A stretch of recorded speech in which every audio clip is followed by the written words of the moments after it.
Welcome to this evening's event, which is being recorded. A link to the video will be sent to attendees in a few days. Please note this event offers closed captioning. Look for and press CC at the bottom of your screen to turn that on and off.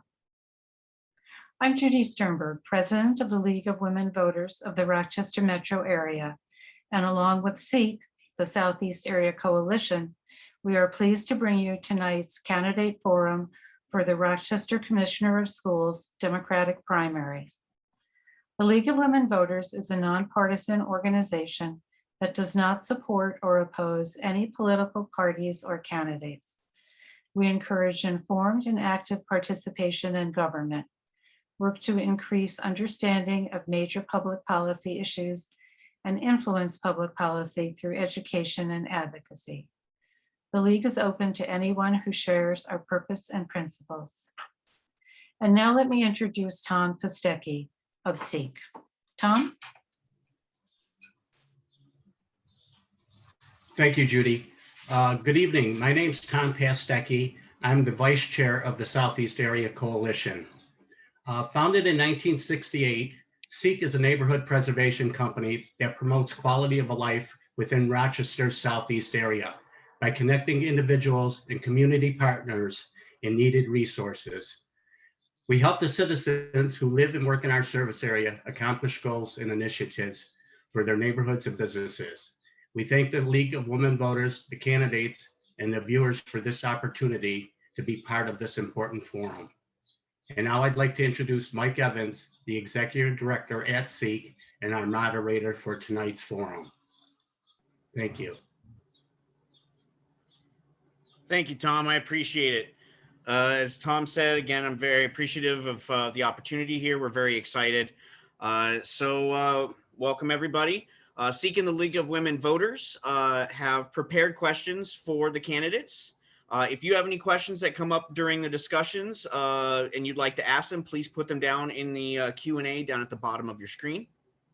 So right now, what I'd like to do is introduce all of our candidates. I will be introducing them in the order that they will be giving their opening remarks. And we've alphabetized this by last name just to keep things easy. All 9 candidates who appear on the ballot were invited to participate, and I'm very excited to say that all 9 of them are here. So as I read your name, please turn on your screen and wave. So first, I'd like to welcome Joshua Baruth, Cynthia Elliott,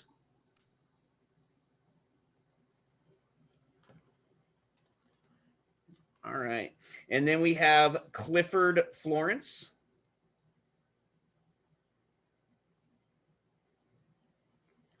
thank you, Clifford, Joseph Klein,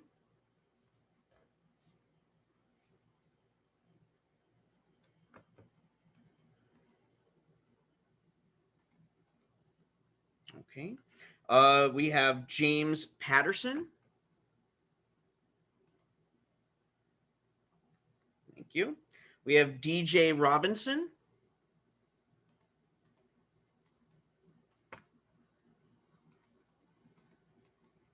Okay, thank you. We have Camille Simmons.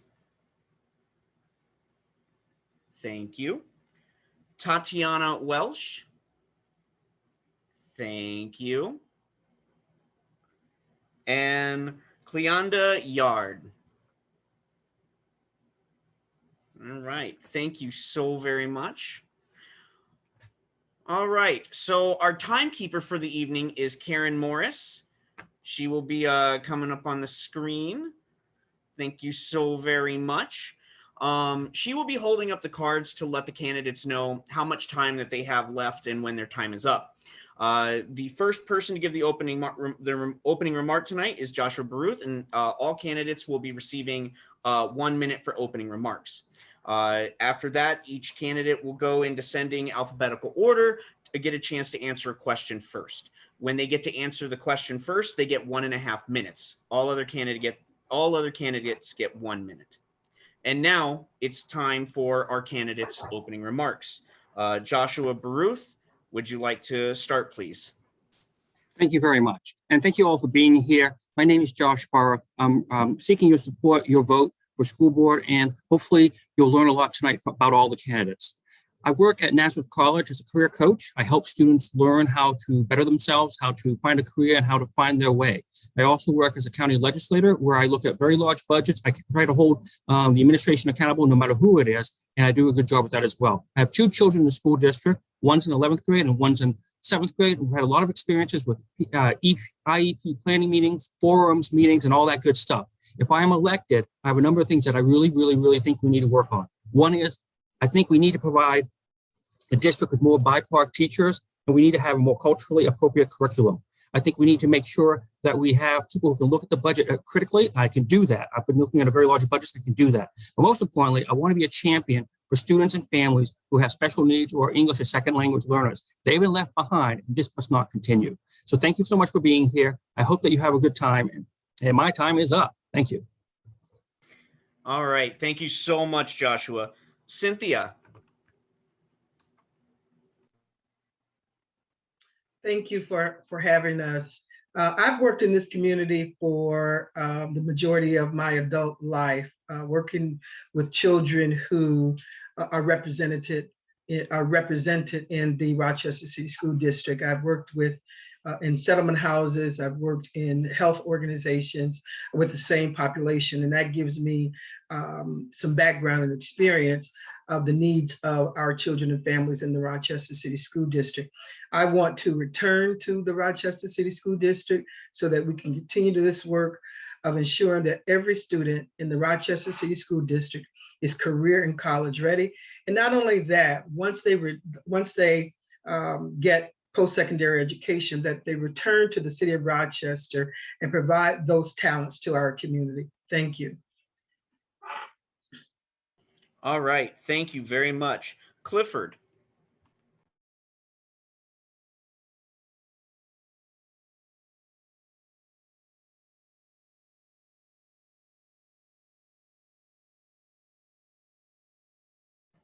You're muted, Clifford. Thank you. Good evening. As I've spoken with parents, grandparents, uncles and aunts, graduates, and concerned citizens, I've heard one overwhelming message. It's time for change. My name is Minister Clifford Florence. Cleonda Florence Yarde and I are running together. We're asking for your vote and your support, and we look forward to serving this community if we're given that opportunity. Thank you. Thank you very much. Joseph, it is your turn.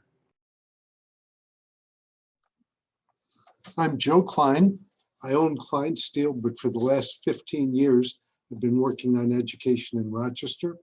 Stanford University says we are dead last in math and ELA academic growth in the nation. The Distinguished Educator reports a culture of fear in the district, operational and academic chaos, rampant financial waste. The board does not address student needs, yet we have the highest paid part-time school board in the nation. It's time for some expertise. As chair of Mayor Duffy's Literacy Commission, we got some great results in district schools. District ended everything we did. I'm a member of the Business Hall of Fame, Significant Citizen of the Year from ABC. I earned a master's in education policy at Harvard. Every day I wake up outraged at what our district is doing to our children. Thank you. Thank you very much. James, it is your turn. Yes, my name is James Patterson. Thanks to you for having me this evening. I have a master's degree in education. I'm also a certified teacher. I served 27 years in law enforcement for both the New York State Police and the Sheriff's Office, actually. But again, as far as my education, even a background in literacy. I took a major course in literacy. So, my name is James Patterson. I'm running for school board. I lost my train of thought, I'm sorry. But there comes a moment in one's life that they should ask themselves, has my input been of value to others? And have my accomplishments been an influence to a younger generation? So I'm running based on that. I'm not running for James Patterson per se, but I'm running for the kids. I'm sorry. I'm running for the kids, and I'm here for the kids. Time? Yep. All right, thank you very much. DJ, you're up next. All right. Hello, everybody. My name is Dr. DJ Robinson, and I am a Rochester City School District graduate, a Rochester City School District single parent, and I'm also a substitute teacher currently teaching 3rd grade. And today I had the privilege of micromanaging other people's homes from a computer. And so, and the kids. And so I am running for Rochester City School District School Board Commissioner. I started out as a school bus monitor, an office administrator, a lunchroom monitor, an adult educator, and I'm currently working for 3rd grade, teaching our 3rd graders how to skip count by 5 and tell time. Excellent. Thank you very much. Camille. Good evening, everyone. My name is Camille Simmons. I am a graduate of the Rochester City School District, as well as the parent of a graduate of the Rochester City School District. I've worked with students for over 15 years. One of my first starting spaces was as a youth advocate with an organization that served over 2,000 RCSD students. As a youth advocate, I worked inside the schools alongside teachers, administrators, as well as in the homes with parents and caregivers. I've worked with a plethora of students, from homeless students to students in crisis, to students who generally did well and just needed support with their academics. From that role, from youth advocate direct care, I went into operations where I oversaw college and career services. One of those roles included in getting employment for over 300 to 500 students every year to ensure that they were working with community partners such as U of R, Rochester Regional Health, and so on. I currently serve as a continuous improvement manager for Collective Impact Initiative, also focused on education. My undergraduate degree is in social work, and my strategic leadership degree is my master's degree of study. Excellent. Thank you so much. Tatiana. Hello, my name is Tatiana Welch, and I am also running for Rochester City School District's commissioner seat. I have been through the district, through elementary school and some high school. I also have my undergraduate degrees in psychology and English, and I'm working on my English master's now. I am part of the National Organization of Leadership and Success. And I take pride in that, and I take pride in my writing. I'm an educator, I'm a humanitarian, I'm a mother, I'm a parent of 2 students in the system as well. And I just want to improve things for all stakeholders, including teachers, including principals, including our children, including our parents, and just get a better education and a better environment of education, and make this a united community through our system of teaching. All right. Thank you very, very much. Cleonda. Good evening, everyone. Thank you so much for having us this evening. As you heard earlier, Minister Clifford Florence and I are running together. We believe that we are losing too many children in the seats as well as in the streets. And we just want to give the community an opportunity to come back to the table. We've seen for many years that the community, parents, children, and other stakeholders have not been welcome to the table. And we want to change that. We believe that Rochester is a great place. We believe that change is needed now. And we do believe that we need the right people in the right place in order for that change to happen today. Thank you. All right. Thank you guys all so very much. So now we will begin with the first question. Cynthia, you will get to respond first, and you will get 1.5 minutes. Everyone else will get 1 minute, and that will continue on just like that through the rest of the questions. So the first question is, what do you see as the board's roles and responsibilities? You said this question is for me? For Cynthia, yes. All right. So what do I see the roles and responsibilities of the school board? Correct. All right. So the roles and responsibilities of the school board is to oversee the supervision of the superintendent. It is also to oversee the financial position of the district. It is to set policy. It is also to approve hiring decisions.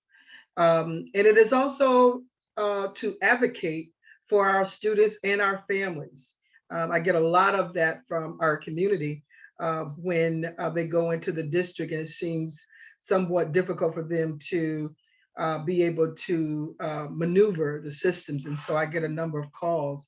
And it's also, we are to represent the Rochester City School District and Board of Education within the community, and on various legislative bodies to advocate for various legislation that needs to be enacted in order to support our children and families even more. And it is also, we are to call truth to power. You know, we've got to break the cycle when it comes to low ELA scores and low math scores. Thank you. Thank you very much. Okay, next is Clifford.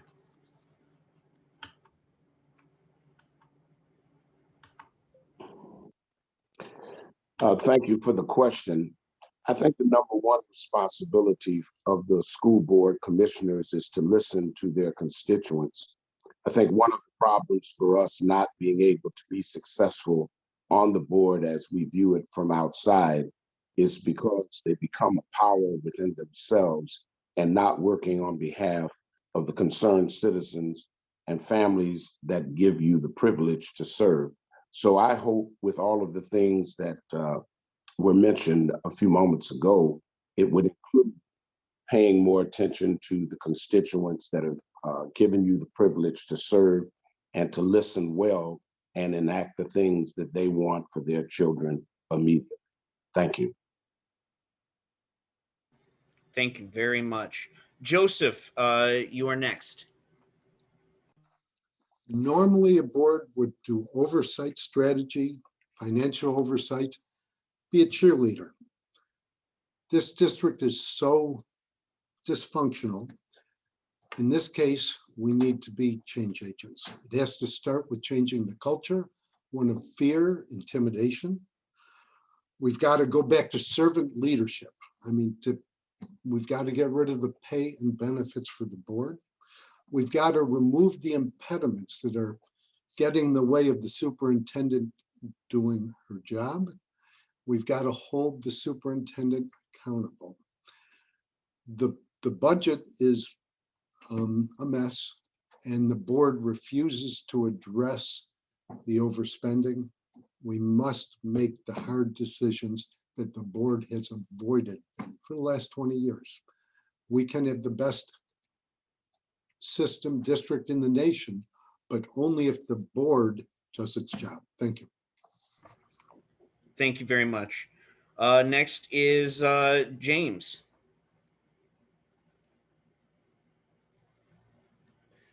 All right, you said don't be repetitive. So again, Joe Klein, I'm not going to reiterate some of the things he indicated, but I'm in support of some of the things he just mentioned.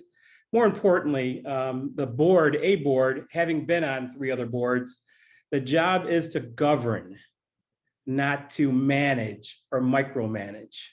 We've been losing superintendents 1 every 2 years because the current board is trying to micromanage these superintendents. We hire them to do the job, but we don't allow them to do the job. So as far as managing and micromanaging, the board doesn't get along. They have these sidebar meetings with the superintendents. It's at this point in time that they put pressure on the superintendent to hire and fire and promote. That's not being a board member at all. That's micromanaging. So we have to get back to governance, governing our school district, and not micromanaging, you know, in the true definition of a board member and what it is. Thank you very much. Dr. Robinson, your turn. Okay, let me just turn my camera on here. One of the things that I've learned is to know them that labor among you and where people have their expertise. So I agree with Joe Klein as far as changing the culture of governance. And also, I believe another candidate who has extensive education and development in policy and strategic leadership, Camille Simmons. I'm going to yield my time to her. Okay, thank you very much. Camille. Thank you so much, Dr. DJ, for that. Yes, and when she mentioned strategic leadership, that does coincide with what Mr. Klein mentioned as far as servant leadership. Strategic leadership is focused on almost like a master, an MBA, but the emphasis is on servant leadership. So that is the heart of that. And I do believe the vision for the school board, the North Star is vision for student achievement. We want to advocate on behalf of that system, making sure that the resources and the funding allocations are coming in. We also want to make sure that we have collective voice at our table. This is an ongoing piece that needs to happen, and I call it popcorn conversations. So not when a crisis is ensuing, but we are having ongoing inclusive conversation at the decision-making table as we are functioning. And this should be an ongoing regular piece that we are held accountable to. And so that would include students, parents, caregivers, educators, and the community when I speak of collective voice. Addition to that, we need to look at accountability and measurements around the outcomes of the school board. We can't just put things in place and say, hey, we did it, or something goes and gets put on a shelf. We need to make sure that we're holding ourselves accountable, that we're measuring the impact and effectiveness around those outcomes. And lastly, of course, financial oversight is imperative. Thank you. Thank you very, very much. Tatiana, it is your turn. Yes, so I believe I believe Miss Cynthia Elliott actually said those in the district accountable, like the superintendent, as well as creating policy, setting policy, and advocating for our students and parents. But I would like to also add, further to assist staff as well and teachers as well, those that are in the building, administrators, because those are going to be the people that are going to keep these programs in order to further engage and encourage students to learn and succeed. Another responsibility of the board is to work alongside the superintendent, and I believe all of the candidates agree on that one, to ensure she can do her job successfully. And James Patterson is the one who actually hinted towards that, and not micromanage. That's not our job. Our job is to oversee and to make sure and to get the business that she needs so she could do her business. So that's what I feel like the responsibility of the board is, as well as being present in the school buildings. If this amount of schools that we have, there's 7 board members, each board member should have responsibility of at least 14 schools respectively, and being able to see these schools and these students at least twice a month. So that's how I feel responsibility. Thank you very much. Cleonda, it is your turn. Thank you. Echoing what was just said, going into the schools and also to know what you're going there for in order to inform your policies that's being created. If you're not going in, just like teachers have a Danielson's rubric that observations are done, we need to know how many times we need to go into the schools. We also need to look at how we can look at choosing how many board members can be full-time, because this is a lot of work and it can't be done on a part-time with all part-time individuals. Also, we have to look at creating equity and resources across all schools, especially those with our ENL learners and our SCED learners. Thank you. Thank you so much. Joshua, it is your turn. Thank you very much for this question. It's an important question.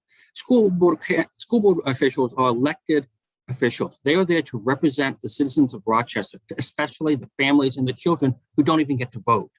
And when they do this, their role is to provide oversight and, just as importantly, support for the superintendent. In doing so, they're going to do things like set policy, advised by the superintendent. They're going to ensure the financials are sound. They're going to review them. They're going to understand them. They need to lobby and advocate at the state level, and they need to lobby and advocate at the federal level. But most importantly, the school board needs to set an example. It needs to set the tone. when we're listening and advocating and speaking truth to power, we need to make sure we do it in a way that we want our families and our students to do so when they talk to each other in a classroom or when they talk to each other on the street. We have an authority. We will be in a position to say, hey, this is good behavior and this is not good behavior. We need to set a good example. And that's something I promise that when we go into this new cycle, a new election, that this is going to happen. If I'm elected, that will happen. And if all these candidates are elected, I hope that would happen as well. But we need to set a good example. We've not been doing that yet. Thank you. Thank you very, very much. All right, so now we are moving on to question 2. The question will be opened by Clifford. So what will you do to ensure that the board performs its oversight function and knows whether its goals are being accomplished, its policies are being implemented, and the district maintains its fiscal integrity? Clifford, it's to you. Thank you. We have to establish relevant and broad-based parent and student and community engagement at every level of the system and throughout the community. And we need to focus properly and adequately, laying the academic foundation for reading and writing and math skills upon all else is built. So I think that if the board can show concrete evidence that our children are academically achieving, if parents are in the schools and being supported at the My Child level and the district-wide level, and then we're providing time in the board meetings to get true feedback, I think we'll be able to concretely evaluate our results together. Thank you.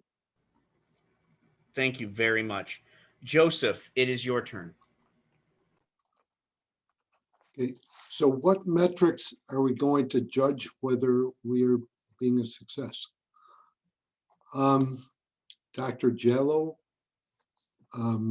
Dr. Aquino have said many recommendations. We should be following them. The number one metric we judge ourselves by, ELA and math scores. And the state scores are actually fairly indicative of how our students do. As far as the budget, it's got to be fine. It's got to be transparent. It has to end the structural deficit. Attendance rates are a metric that are critical, both student and teacher attendance rates. We should be looking at expulsion rates. We should be somehow measuring the culture. We're going to have to bring someone in to measure the culture to make sure we heal the culture. Thank you. Thank you very, very much. James, it is to you.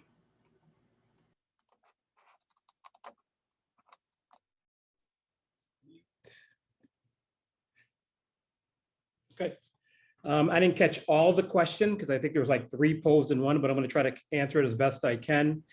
Again, when we're talking about the school system, when we're talking about the board, again, the board's role is to direct and oversee operations of the Rochester City School District and strategic advice regarding the organization's direction and adoption correction of policy. We're to give the superintendent autonomy. Again, we're not to micromanage.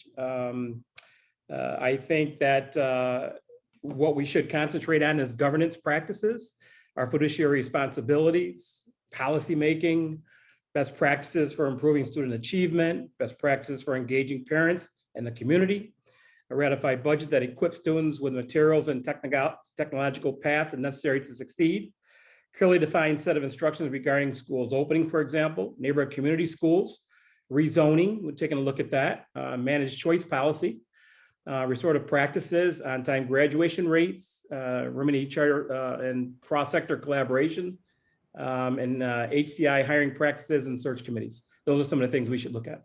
Okay, thank you very much. Dr. Robinson, it is now to you. Okay, camera on. Awesome. All right, I echo Joe Klein's answer as far as looking at the metrics, looking at the numbers. Those tell what direction we as a board need to go into. Once again, I do believe in the how competent Joe Klein is as far as him being able to look at numbers, see what direction we should go through, and also making those plans. Also, once again, knowing those who labor among us, we have a plethora of talent here for the school board. And so I think that having people who have transformational leadership skills, strategic leadership, and education policy would be the best to fill those 3 seats to ensure that the board is operating as a board should. Thank you. Thank you very much. Camille. Okay, thank you for that question. One of the things that I do in the organization that I currently serve with is we're focused on collective impact and educational outcomes. I believe that that is applicable with serving on the board, and collaboratively along with other board members, I would encourage strategy mapping as a tool to really gauge how we are performing. And what that would include is looking at the overall mission and goal, our vision for student achievement, and identifying, as Joe Klein has stated, there's the strategic objectives that are already there. So we know what Aquino said, we know what Jallo is recommending, and some things we may agree with, some things we may not, but we need to take a look at and identify what those strategic objectives are, and then make sure that we identify the strategic results aligned with academics. Once we get an alignment of efforts in place, we want to make sure we have measurements that are telling us if we're achieving those efforts. How are we going to measure those efforts? What are the targets for measuring those efforts? And then we want to make sure that we implement continuous feedback loops and continuous improvement. Thank you. Thank you so very much. Tatiana, it is to you. Yes, so Joe Klein, Dr. Robinson already said a lot about test scores and attendance rates. I want to echo that a little bit further about measurements, to not just and to include parent surveys and surveys to the staff, surveys to the students. These things are scientifically proven to help, as well as getting people on the ground to watch, having parents out there seeing what's happening in the classroom. Also, communication between myself, other board members, the superintendent and her executive team will be very, very important to make sure this happens.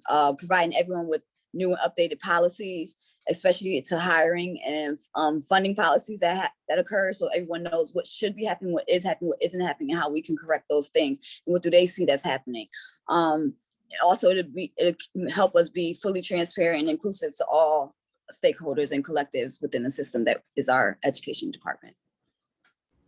Thank you very much. Cleonda, it is to you.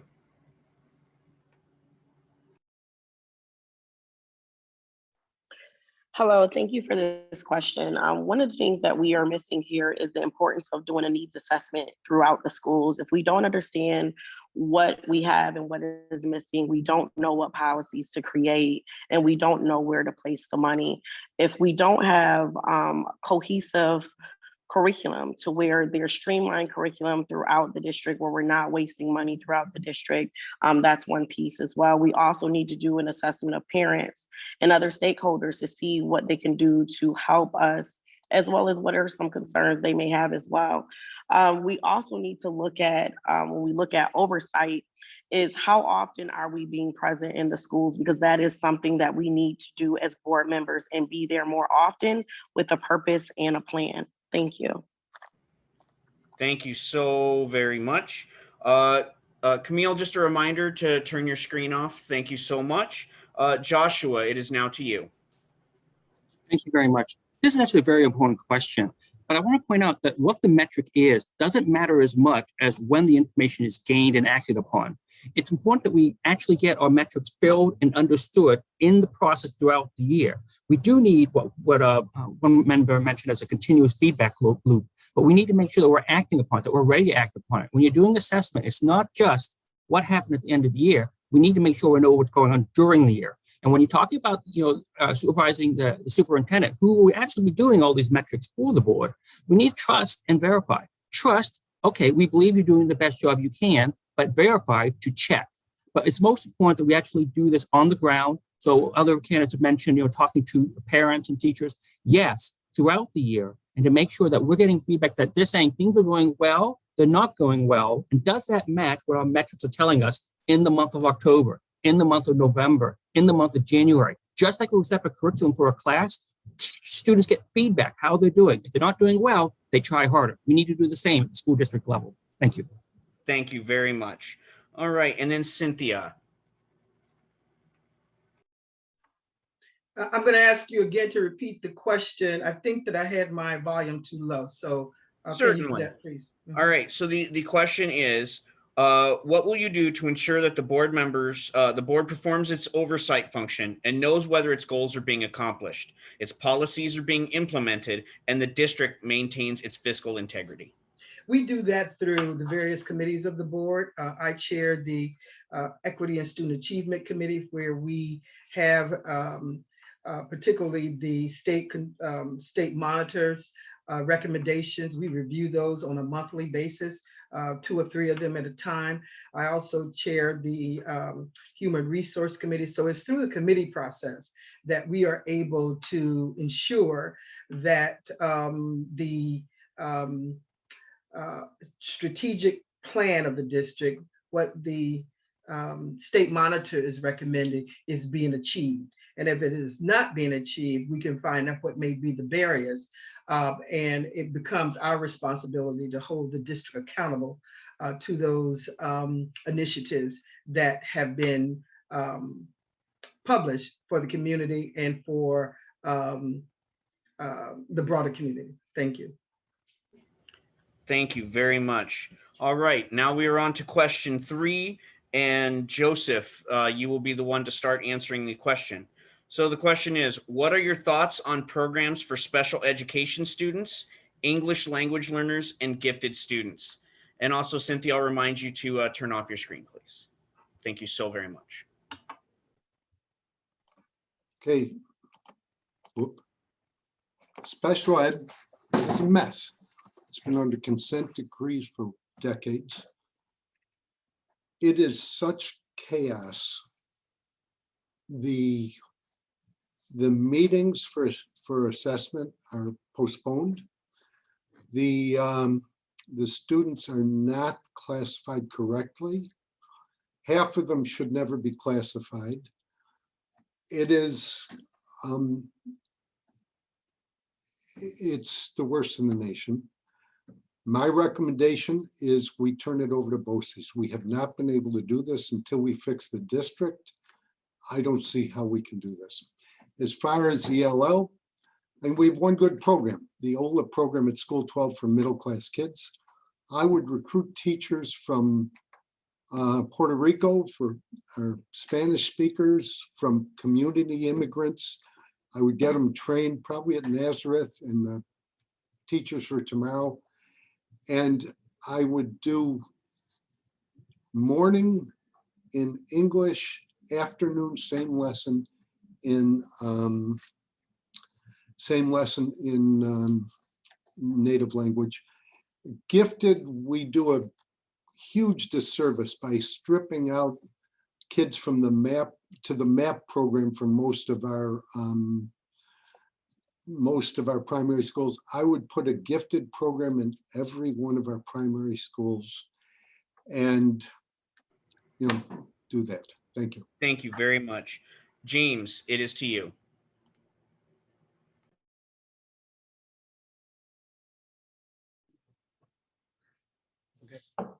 That's a good question. Well, let's start with the problems. There are numerous problems, with the program. Students with disabilities have very low levels of academic performance. They are suspended at disproportional rates and receive harsher penalties than non-classified students. Parents are not treated as full participants in all decisions involving special education for their children. Parents do not always receive written notices of the Committee on Special Education, CSC meetings within a legally required time. So there's numerous issues with that program that have been documented in Dr. Aquino's report. ELL,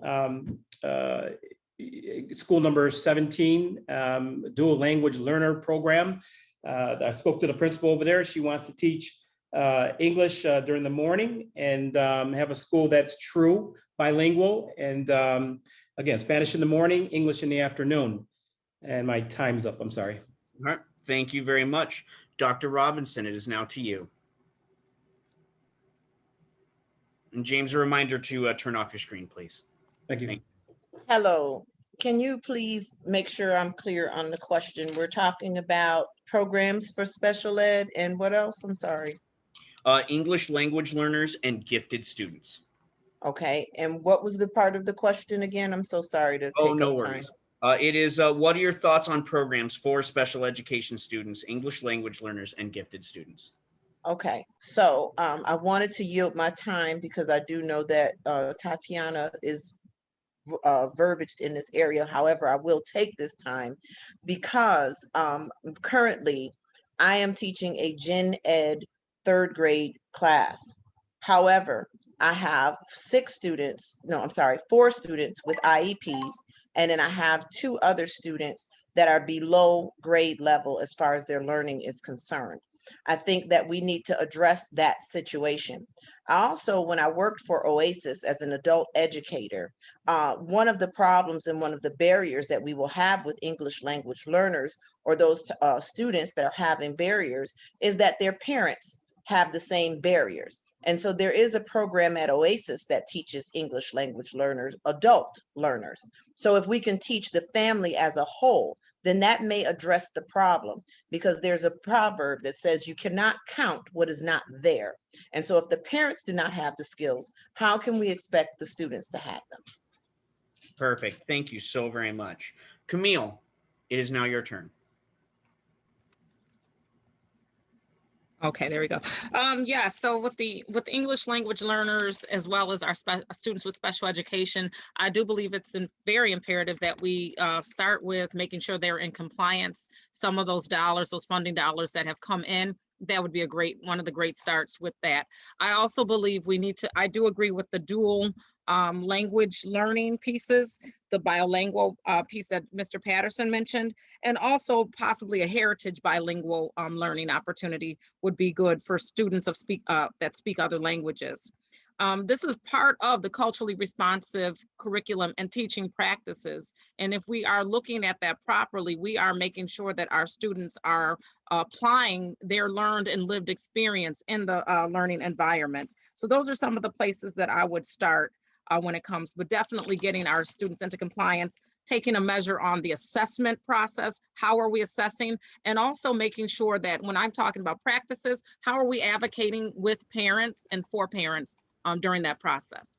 Thank you very much. Tatiana. Hello, thank you for that, Dr. DJ Robinson. I appreciate that. I want to say, well, everyone kind of hit on it, but Camille hit the nail on the head with cultural relevance there. Hiring trained staff for testing and ensuring the students and parents are building a rapport with that assessor is very, very important in any stage of psychological testing, as well as educational testing. We know as children, when we were in class and we had these testings, we were doing them with our teachers and we're able to build that rapport. I want to make sure that's there for all students as well as English language learners. Our English language learners are at a very bad disadvantage because we don't have the staff for them. We need to make sure we have the staff for them. Each school should have at least one language, 2 different languages in their schools. Also, the last thing before, because I know my time is up, gifted programs are almost non-existent. The lack of state funding. There's a way to fund these programs without having state funding. So I want to definitely be able to get in there, revamp these things from the ground up, and make sure that we're going by it the correct way, scientifically and respectfully for the family and the culture that we live in. Perfect. Thank you so very much. Cleonda, it's your turn.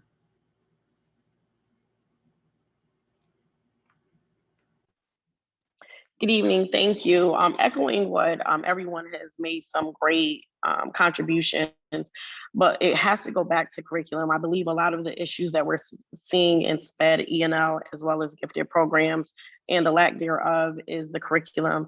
Our curriculum does not reflect the students that we serve, and that plays a huge role.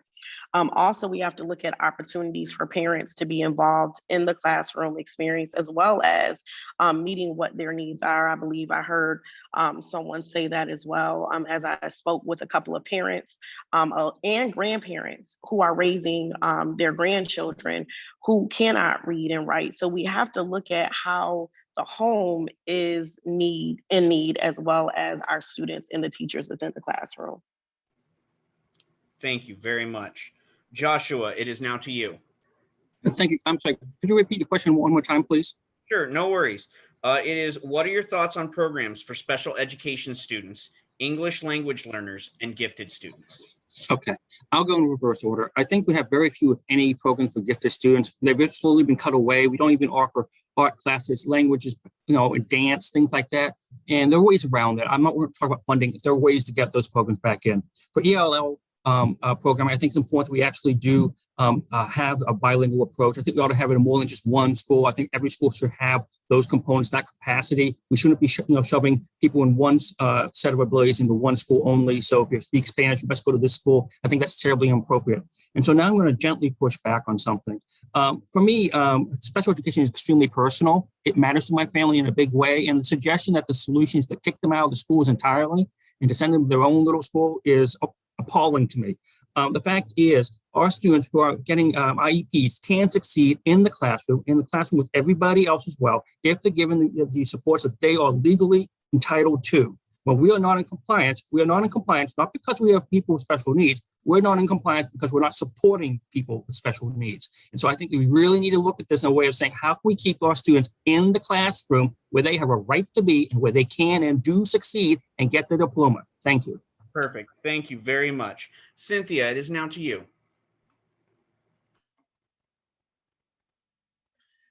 Thank you.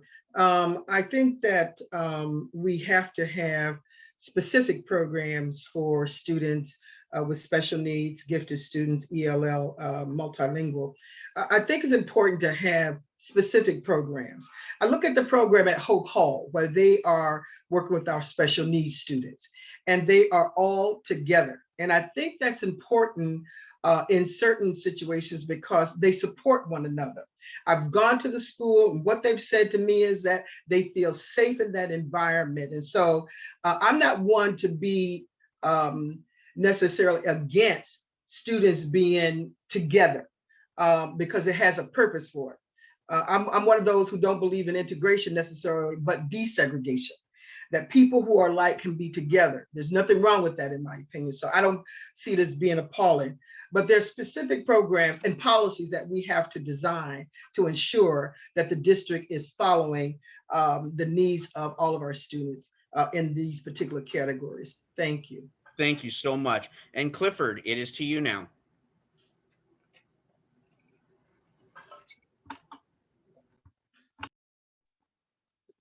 Thank you very much for the question. The court systems have not been firm in the position of the being out of compliance, and that's one piece that will structure the direction that we must go in as a board. And of course, we just need to end the long-standing special education crisis. So I would have appealed to this community to know that Cleon and I will work to make sure that the necessary resources to provide whatever children need in regular ed or special ed in order to develop their full potential. We must make sure that the resources that we do receive, this $1 billion budget, are being utilized efficiently and effectively, which obviously is not the case at the present time. And again, parent control is the important thing about making our children able to succeed. Thank you. Thank you so very much. All right, so now we are on to the fourth question. James, you will answer this question first. The question is, how do you plan to communicate with the stakeholders in your liaison schools? How strongly do you feel about advocating for your liaison schools' concerns? And by the liaison, are you saying the families, to clarify for the question? Yes. How do I well, for me, as far as communication, I think that from what I've advised is that each commissioner has 3 schools. I think that we should go out and visit those schools. As we know from speaking with principals, that's not routinely done. The board members are not getting into these schools and speaking with, giving the parents, giving the administrators, or even the children an audience. A lot of the issues can be received and heard right at that level and then brought to the board meetings in place of all the parents and all the teachers flocking to the board and interrupting, and it's just out of order sometimes down there. And that is because their voice is not being heard. So I would love to become the voice, or be the voice for the voiceless. I would love to listen to the teachers. I would love to listen to the administrators, most importantly, the children. But again, those voices aren't being heard. This is information that I'm just drawing up. You know, I've been into the schools and I've spoken to, you know, administrators, and I've spoken to teachers. I was an investigator in the district for Bowen Vargas, and I did a lot of investigations. A lot of those led me to administrators. And after that, I listened to what they had to say.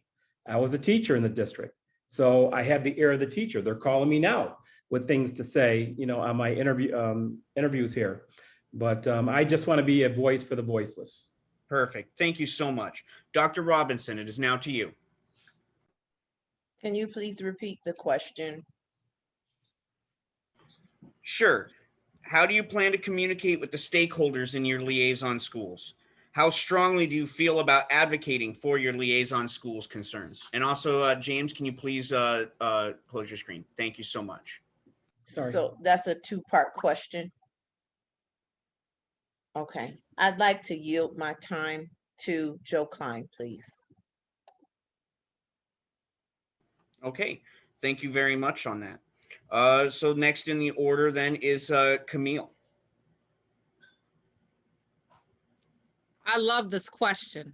I love this question because this is the heartbeat of where I started as a youth advocate, working in the schools alongside students, administrators, teachers, everyone, the custodial staff. Like, you got to understand the heartbeat, the culture of the school, and really understand what was needed on every level. And as Mr. Patterson mentioned, I talked to 2 longtime educators. They've been with the district for over 40 years, or I spoke with them today. I spoke with more than those educators, but today I spoke with 2 longtime educators, and that was a lot of the feedback. How would I go in? I look forward to going in. I think that's going to be the best part. It's going to be hard, but I think that would be the best part of being a board member. I want to get in there on a regular basis. We need to identify what does regular really mean and what does that look like. But I expect to be in the schools, and I expect to be speaking with school leadership, students, and having parents should have access to me as well. So that's something that I'm excited about. That is something that I'm hoping that all colleagues will take on. But that's where the meat is. And that is what will inform the decisions that we need to make as we move forward. Thank you. Thank you very much. Tatiana, it is now to you. Yes, Camille just make me even more excited to say what I'm going to say, because this is exactly why I'm running, so that I could be in the school, so I could be in the parents' faces. The same thing I do now. When I'm tutoring their kids or tutoring the parents, I'm able to know exactly what's the problem, exactly what they're not getting from their teachers, or talking to the teachers and the principals and those workers that's in the building to say, hey, what's happening in the school building? How's it going? Those are exactly the things that I want to do. I'm very comfortable with advocating for my students, my teachers, my parents, all my workers. Communicating with them are going to be so easy. I'm very transparent. I'm just very open, and I'm very respectfully available to all my stakeholders and all my kids.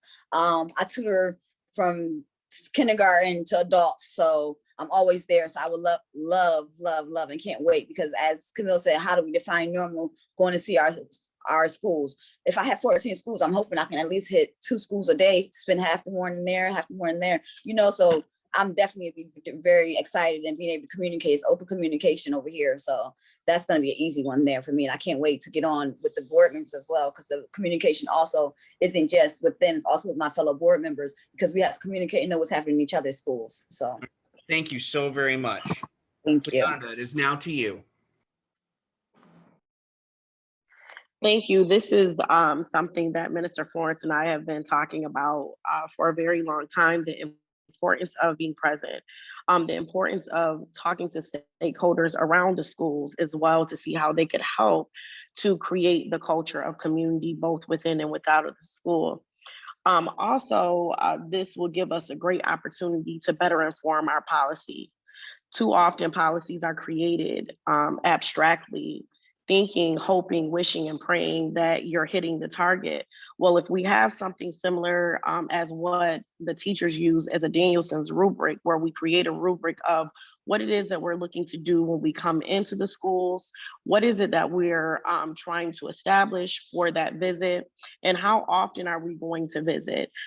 So I'm just really excited for a change, a shift in the culture, because this has been a missing piece that will help us restructure and be the change.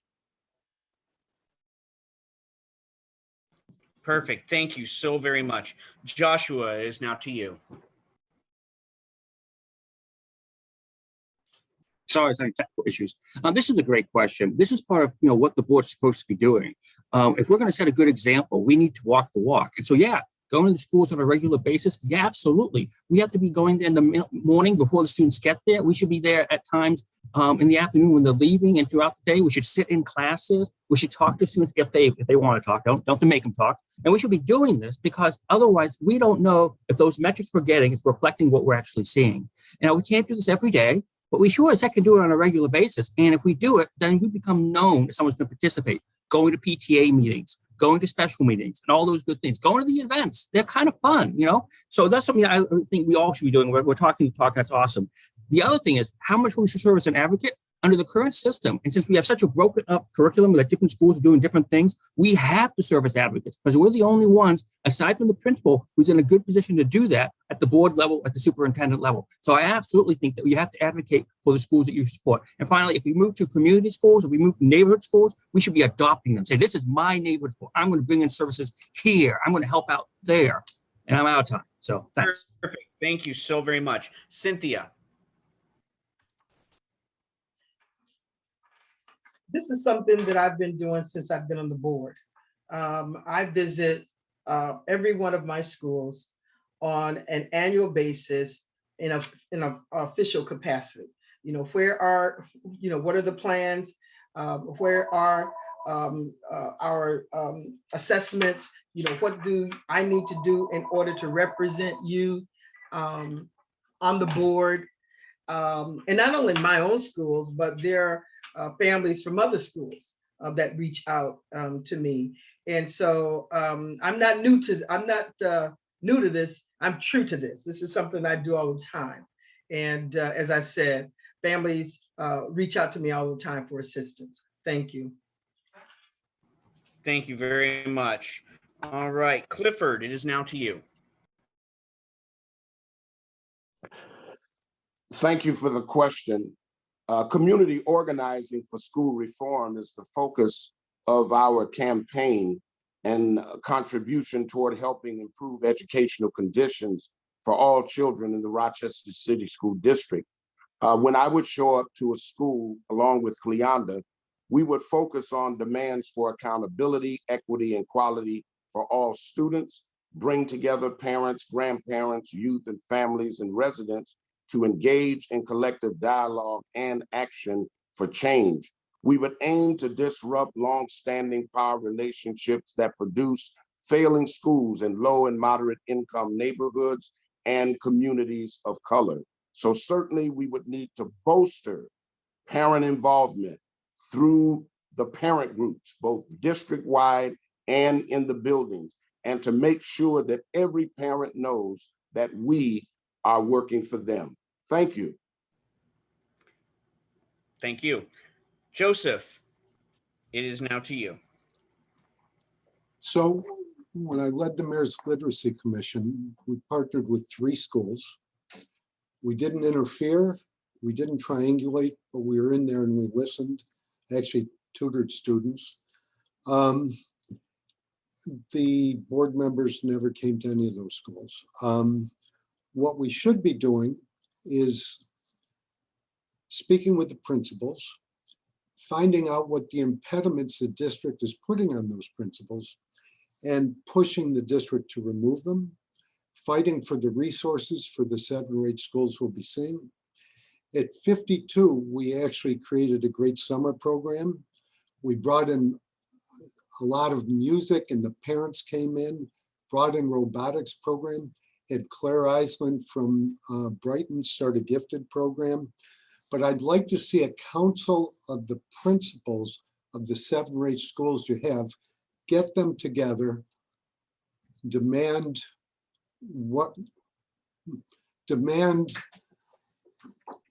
not demand, but go to the district and say, what is it that we need to do to make our schools better? I mean, the central office is no friend to the schools. As a board member, we should be a voice. First, listen to the heartbeat of the school by being involved. And tutoring is one of the best things you can do.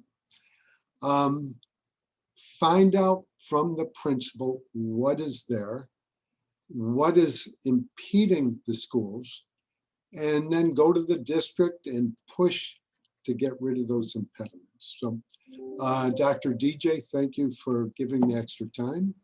And that's what I would do. Thank you very much. All right, we are on to the 5th question. Dr. Robinson, you will be the first to answer this one.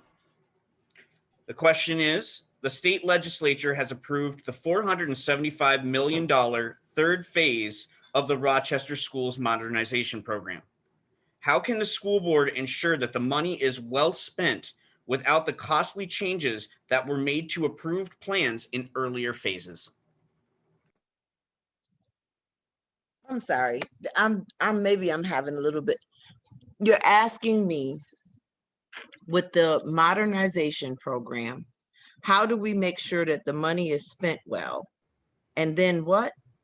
And then how do you do that without the costly changes that were made to the approved plans in earlier phases? So I understand, I read something this past, as I was skimming over a plethora of budgetary documentation. And I know that now the state has regulated that they will no longer pre-approve. What was happening was they were getting the money ahead of time and then not spending that money, or maybe even if you got a budget that was put forward, if say for instance, just with numbers, just to give our audience if you say if you had a project that was going to cost $100 million, right, or 100,000, let's say 100,000, they would get the $100,000 first, and then if they went over, then now we're under budget. What happens now is they're saying do the work first and then get reimbursed, which is something that I've experienced as a minority woman business enterprise. When I take on these contracts, I do the work first and then I'm reimbursed for whatever I do.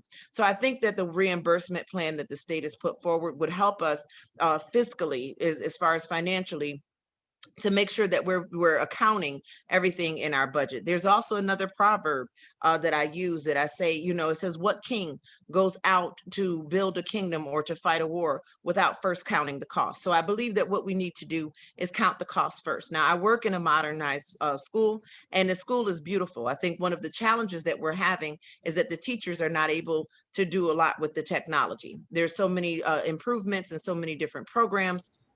I'm done. Thank you very much. Camille, it is now your turn.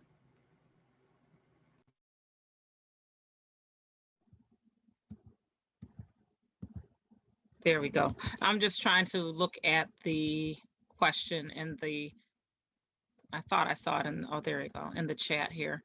Okay, and how can we do? So they've approved the dollars. There's areas that I'd love to see the money used in, and we're talking about the modernization program.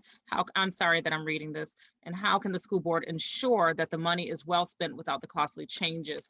So I think that it starts with looking at waste and looking at where the dollars have already been allocated. And once you know where the dollars have been allocated, you want to avoid duplication of that.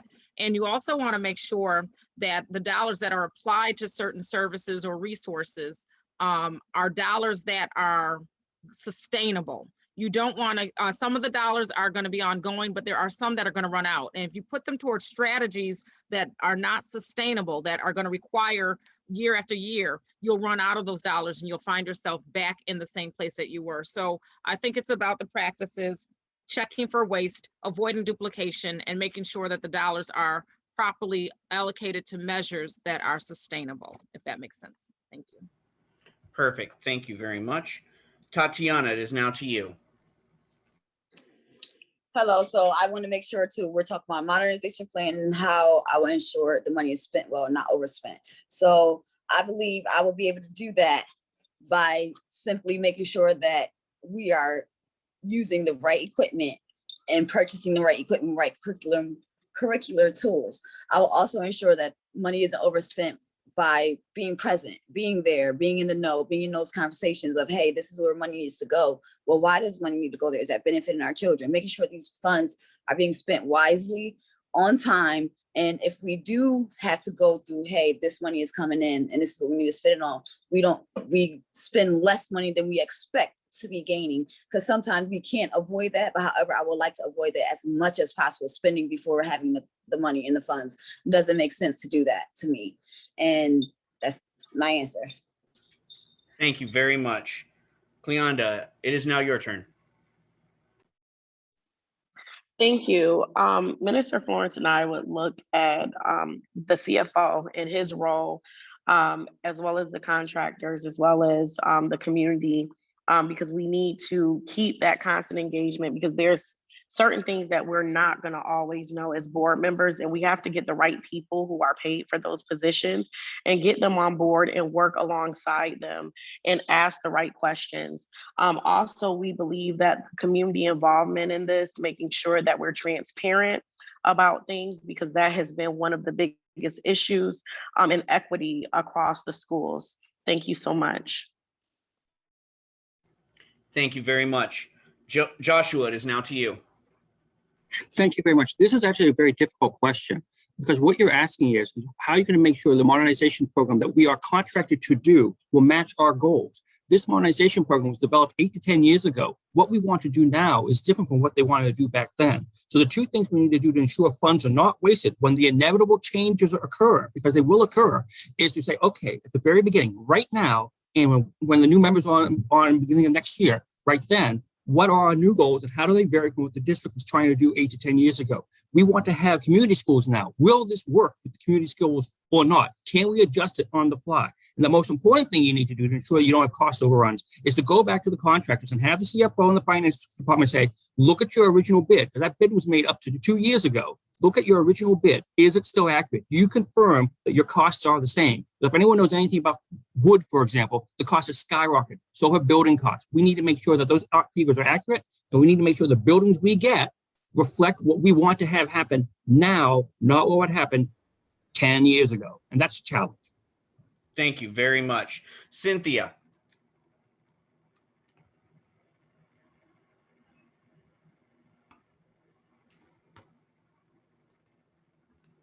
Hello, can you hear me? Yes, I can. Okay, I think I'm sort of freezing. Actually, there was not a lot of waste in the modernization program. There is a great board that oversees these contracts. Where there may have been the issue is that you had some contractors who were not there for the right reason and came in and attempted to take the money and sort of run, if you will, or sort of embellish some of those contracts. But there's a great board over there. I am the representative for the board that attends those meetings. The board scrutinizes all of those contracts. I would say, however, that I was one of those ones who believed that we would not need a whole lot of brick and mortar in the future. And so given the pandemic, that sort of has come true. So that's not the case, actually, that there is a lot of waste in that program. Thank you. Perfect. Thank you so much. It is now Clifford.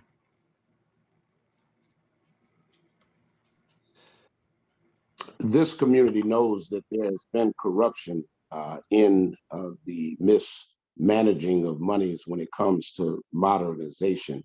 Matter of fact, one of the institutional and structural and individual and systemic racism that's going on is when you look at the list of contractors that are predominantly white. And this is an opportunity where we could help the Black community, the brown community, the indigenous people, our immigrants, our students. We could help them learn and be paid and be a part of the solution and not the problem. But we have catered to a certain crowd in this community who's making an economic killing off of our tax dollars that should be wrapped back into the community where our families and our parents live. So I certainly would be on that board to make sure that that money is cycled in the Black and brown community to make sure that our people get an opportunity at those jobs and that money. Thank you. Cynthia, a reminder that your camera is still on.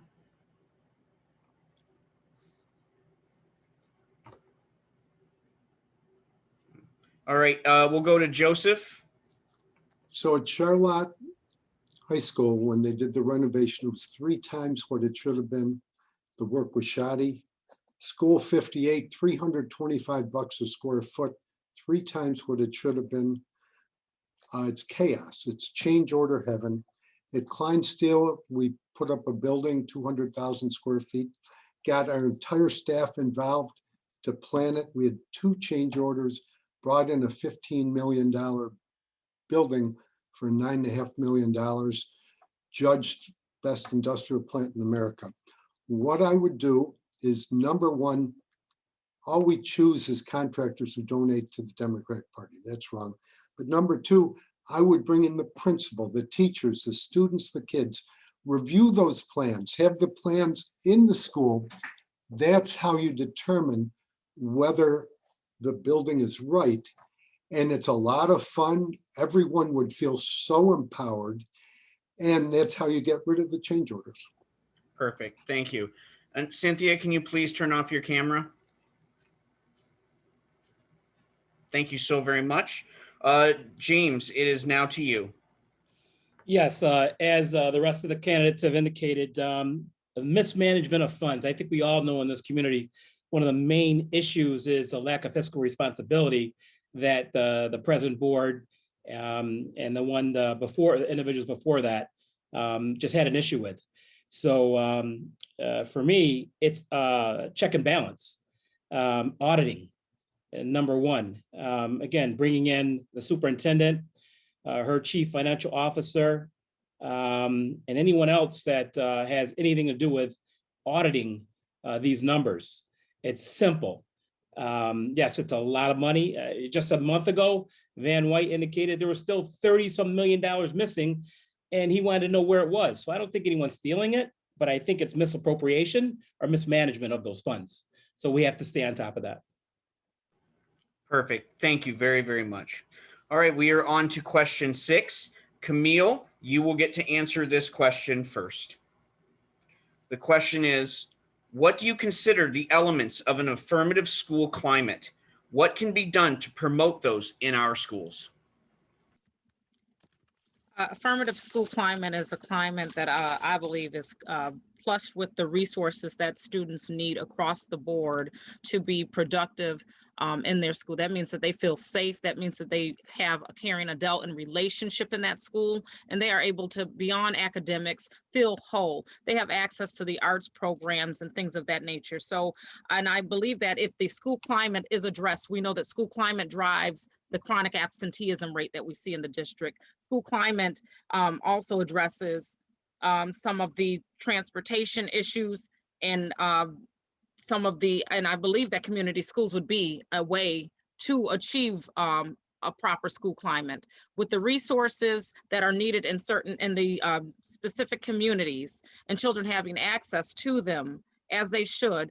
I believe we can achieve school climate. That includes also the community. Again, we talk about community schools. You're involving yourself with the outsourcing and the resources around the community in addition to what is available through the district. So if we really leveraged all of those areas, we could create a really healthy school climate, I believe. Thank you so very much. All right. And then James, a reminder to also mute your microphone, please. All right, Tatiana, it is to you.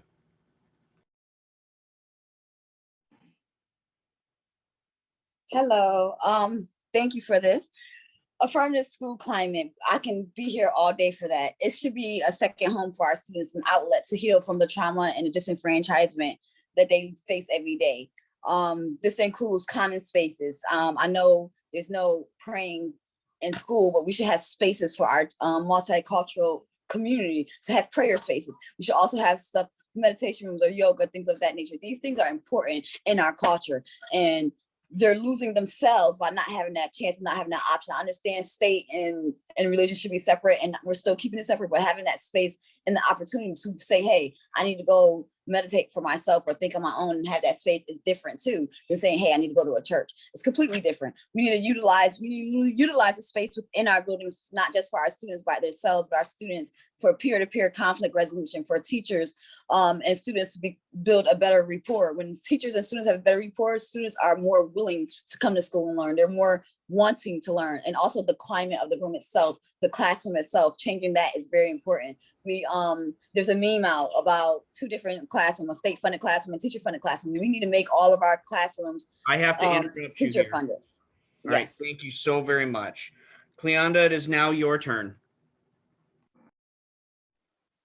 Hello, that is an amazing question. I love this question because as a teacher myself, one of the things that I am big on, as well as the minister, is building community in and out of the classroom. When people come into the school, what do they see? What do they hear? How do they feel?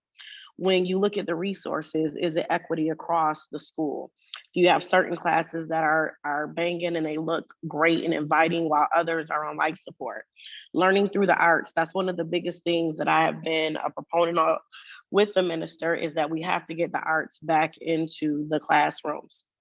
Second, understanding what culturally relevant pedagogy is, understanding that it's more than books. It is a way of thinking, being, speaking, as well as discipline. Also creating opportunities for parents to come in and not to feel like they're only there when it is a problem. We also have to get the stakeholders around the schools into the schools and get the kids back into the community, having more field trips. So this is what we need. Thank you. Thank you so very much. Joshua. Thank you. I want to echo some of the things that Cleonda said. I think she had a wonderful answer. An affirmative school climate is a school climate where people want to go. Students want to be there. Teachers want to be there. Staff wants to be there. It's a place where it is friendly. It's a place where they have resources, that things are working for the students and for everyone else. There needs to be a relevant curriculum, a culturally relevant curriculum. There needs to be teachers who look like the students. This is not challenging to know, it's challenging to do. We also need to make sure that it's a place where restorative justice practices occur. If problems occur, which they do, an affirmative school will help correct those problems, not punish somebody without any of the underlying challenges being addressed. You have to make sure people have opportunities and advancement, so they can have the arts, they can choose to do sports, they can choose to do math club, they can choose to do these different things. And it's someone said community schools. That's one of the best routes towards this, where you have the family around, you have the community around, and you have resources coming in to help the students have that affirmative experience. So they want to be in school, and in fact, they don't want to leave at the end of the day. They'll go to an after school event and do something productive there as well. That's what an affirmative school climate is, and we need a lot more of those in this district. Thank you. Thank you very, very much. Cynthia, it is now to you.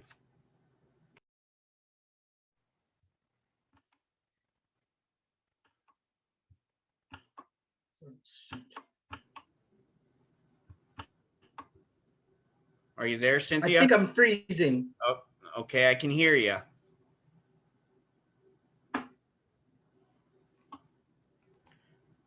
Cynthia, while your computer's getting ready, what I will do is I will go to Clifford, and then we can circle back to you. Clifford? Yeah, can you hear me? I can hear you now.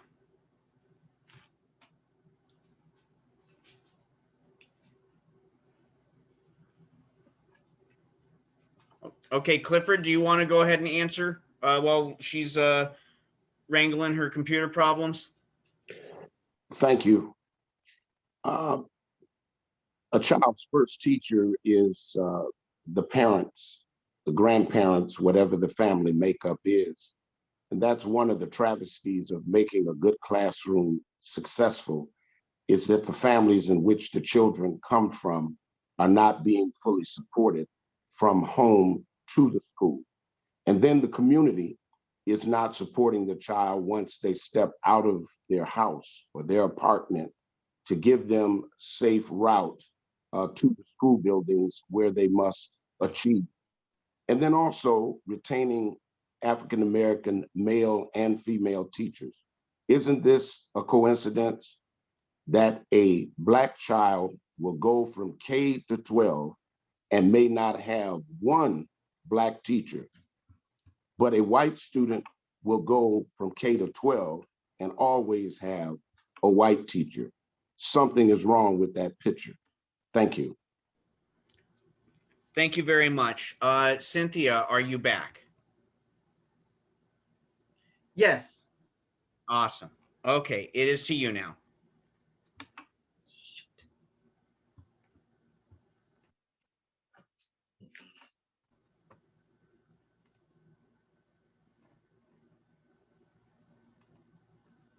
Can you all hear me? I can hear you now.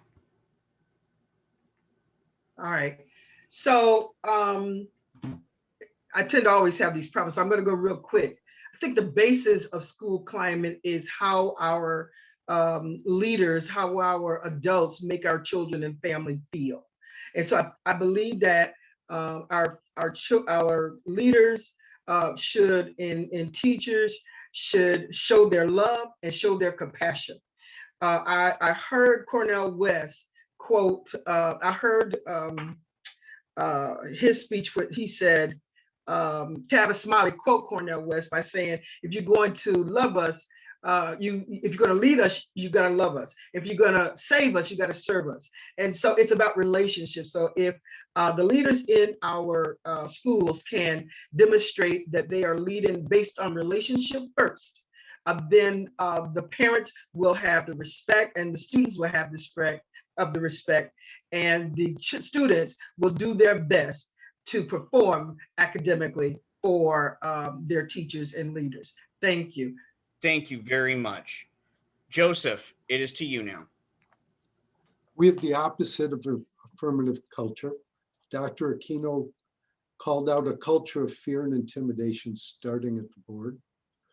The RTA and an RTA official, David Wirtz, just showed public contempt for a parent, an opera singer, no one objected.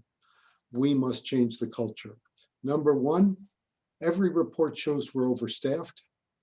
Anytime an organization is overstaffed, the culture goes bad. Number two, there's no accountability. Can't fire a bad teacher. That's unfair to students. Other teachers, makes a horrible environment. Number three, community schools. Reestablish the care between teachers and their children. Number four, the seniority shuffle. We move our teachers all over. It just wrecks the culture. Last, as I think Leonda said, we need to bring more arts and music, chess, robotics into our schools. Thank you. Thank you so very much. And Joseph. Yeah. And Cynthia, can you please turn off your screen, please?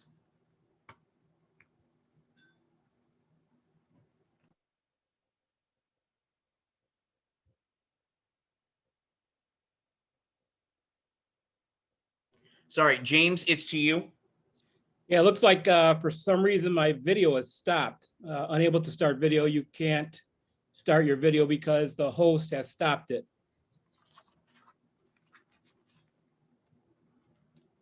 There we go. Okay. I can see you now. All right, thank you. School number 19, using as an example of a community school and restorative practices. So again, social and emotional wing to deal with the restorative practices that they have over there at school number 19. I visited that myself and took a look at that. What is restorative practices? A social science that studies how to improve, repair relationships between people and communities. The purpose is to build healthy communities, increase social capital, decrease crime and antisocial behavior, and repair harm and restore relationships. So for me, that I think that's very important in our community, that not only have one school like that, but have several schools. All our schools should be phenomenal places to learn. So we should budget money equally amongst all schools so they can have this wing, and even restorative circles. So just not restorative practices, but restorative circles that you have kids, about anywhere from 8 to 12 kids, get involved in a circle in the morning and just have a conversation relative to their day. Perfect. Thank you very much.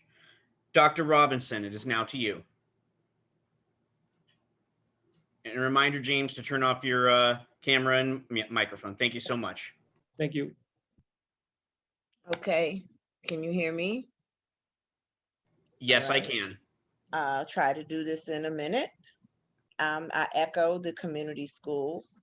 I echo meditation space. When I was attending 16 school when I was young, we had things like DARE program, officer friendly. We had gospel choir when I was in high school. And we had the power of choice to participate in these activities. My 3 points that I didn't get a chance to put them in the beginning was behavioral health and social emotional education for our young people and for their families, a culturally relevant and connected curriculum, and also skilled trade options and financial literacy for graduating students. I believe that when students are affirmed, when families feel that they have an economic stability in their future, this is the affirming culture that we need. I'll end with this. I used to work in school suspension.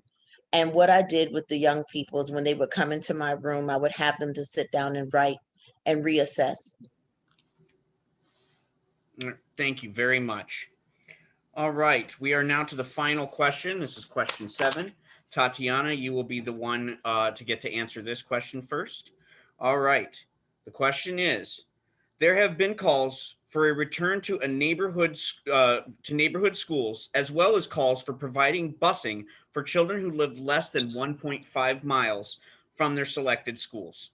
What are your thoughts on these issues, and how would these increased costs of expanded eligibility for busing be funded?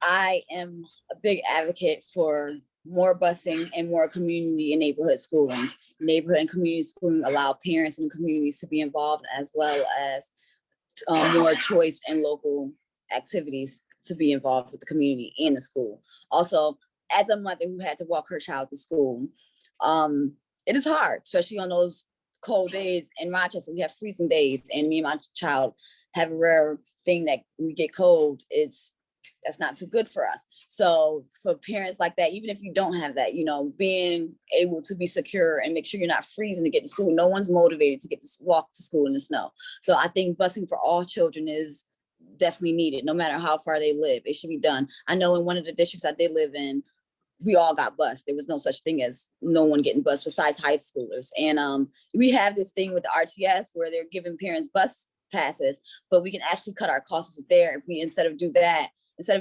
for our elementary school parents, we actually give them more busing. So that's where we can cut funds there and add more funding as well.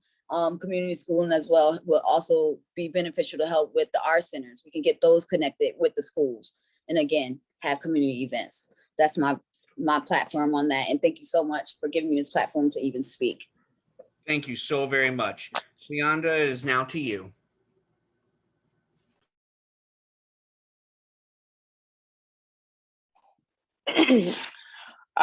I believe that Minister Florence and I believe that we need to reach across to the city, the mayor, county ledge, and assembly members explaining the why this growing need for transportation costs.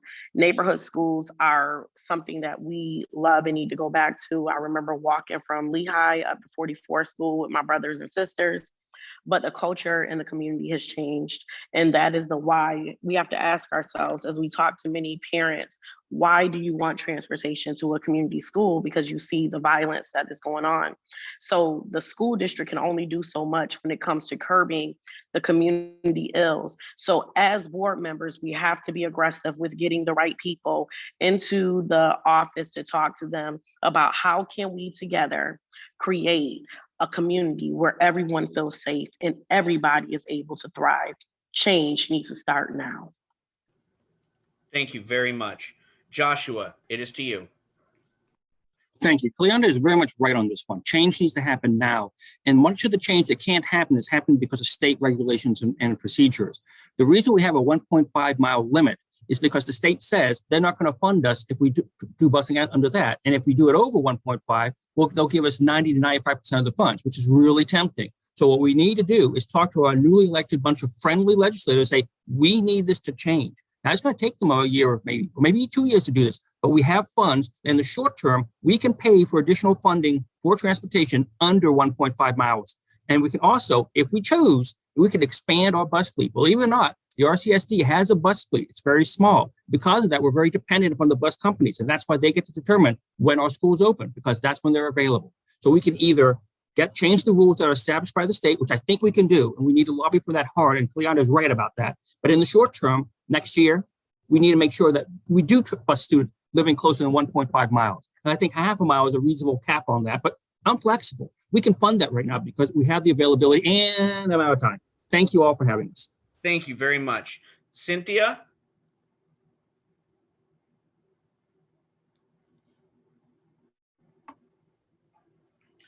I've been a strong proponent of neighborhood schools since I've been on the board. It's far more cost effective and efficient. If we go back to neighborhood schools, the issue has been parents have selected other schools because the schools, some of the schools that have been in their neighborhoods have not been high quality schools. And so parents have chosen to have their students, their children to go to other schools. I believe that every school in our district should be a high quality school, especially in schools where we need the academic achievement rate to increase the most. So it's very, very important. I've been one to be a proponent of the busing and the 1.5 and trying to help to get that change. And someone mentioned that the state won't pay for it, and that's correct. But in terms of issues of crime, if you have families who have more than one child, it's difficult for them to walk those children to school. So indeed, we need to have busing for our students under the 1.5 eligibility rate. Thank you. Thank you so very much. Clifford, it is now to you.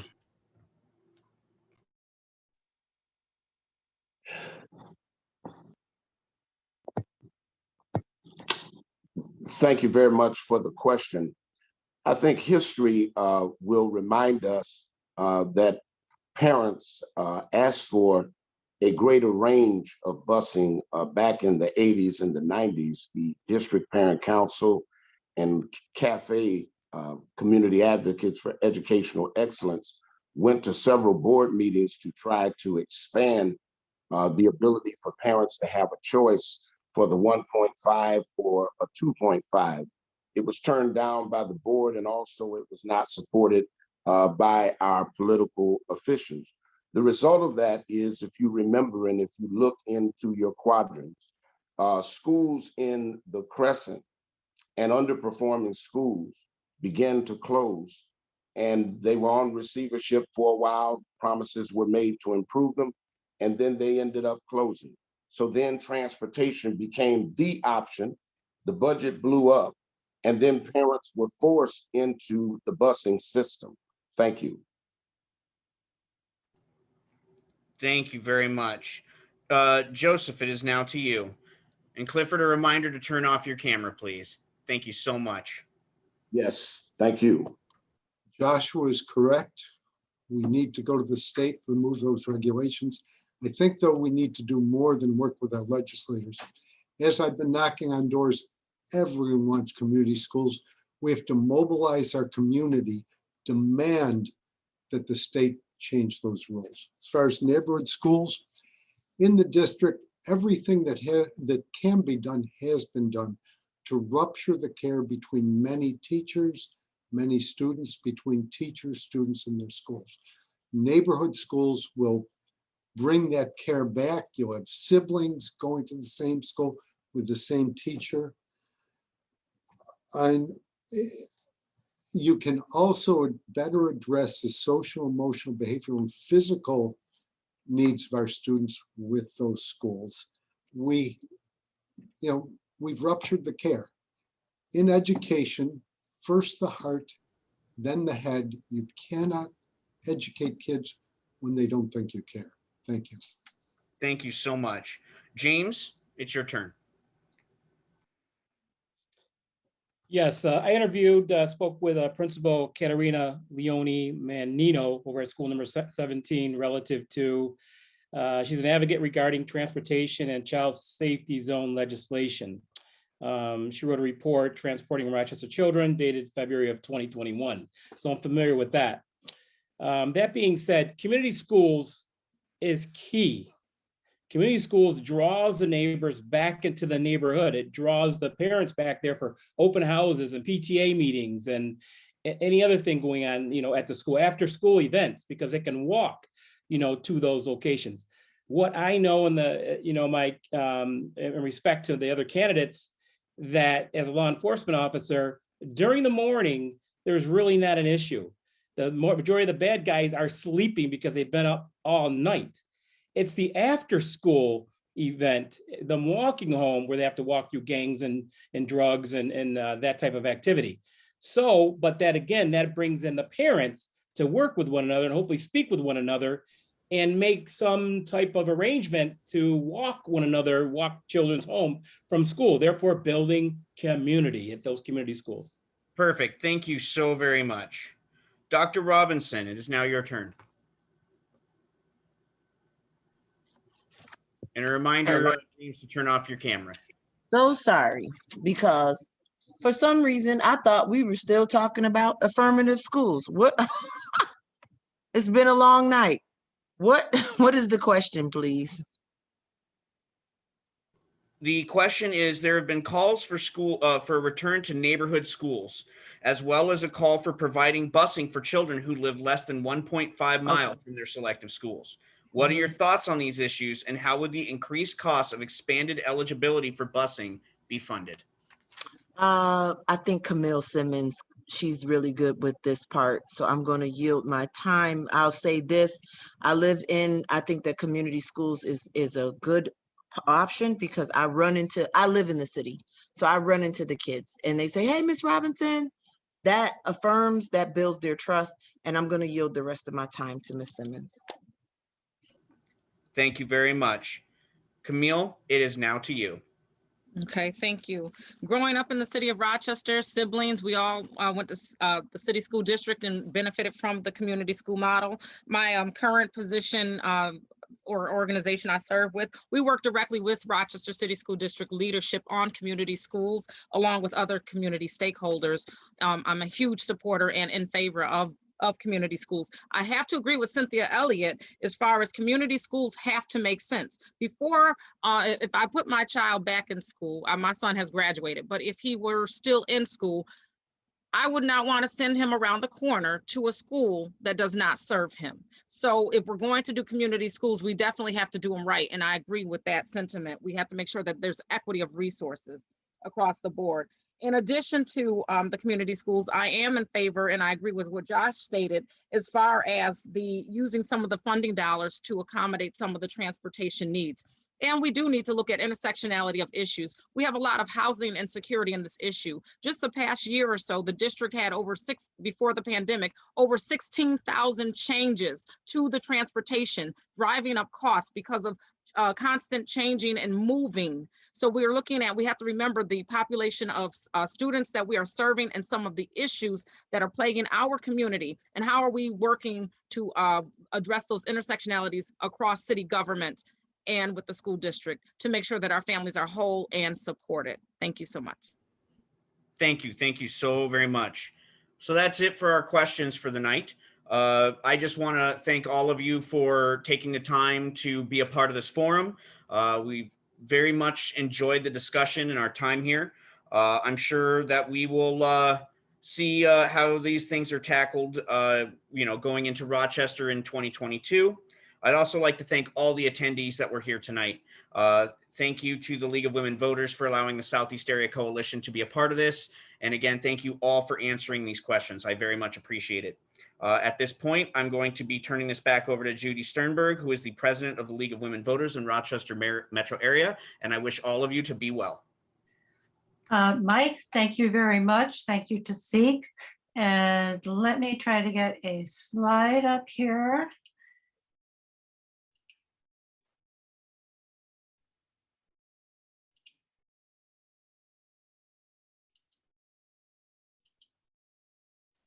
Okay, voters who want to learn more about candidates who will be on their ballots can go to the website they see at the bottom of this slide. It's vote411.org. And there you put in your address and you'll see all the candidates on your ballot and some information about them. And the next thing is to think about making your voting plan. You can vote absentee, early voting, or on election day, primary election day. If you're voting, if you want to vote absentee and you haven't gotten your ballot yet, you should contact the Board of Elections to see when the deadlines are and the procedure for doing that. Also, the Board of Elections website will show you where all the early voting locations are. There are early voting starts Saturday, this Saturday, voting starts. There are some changes, some additions, some different sites. So again, if you're not certain about that, go to the Board of Elections to find that out. So let me see here.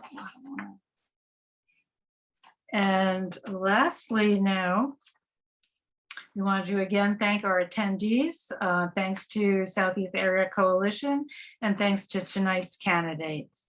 Watch for the video link that will be coming out and for this event and will be posted on the League's website in a few days.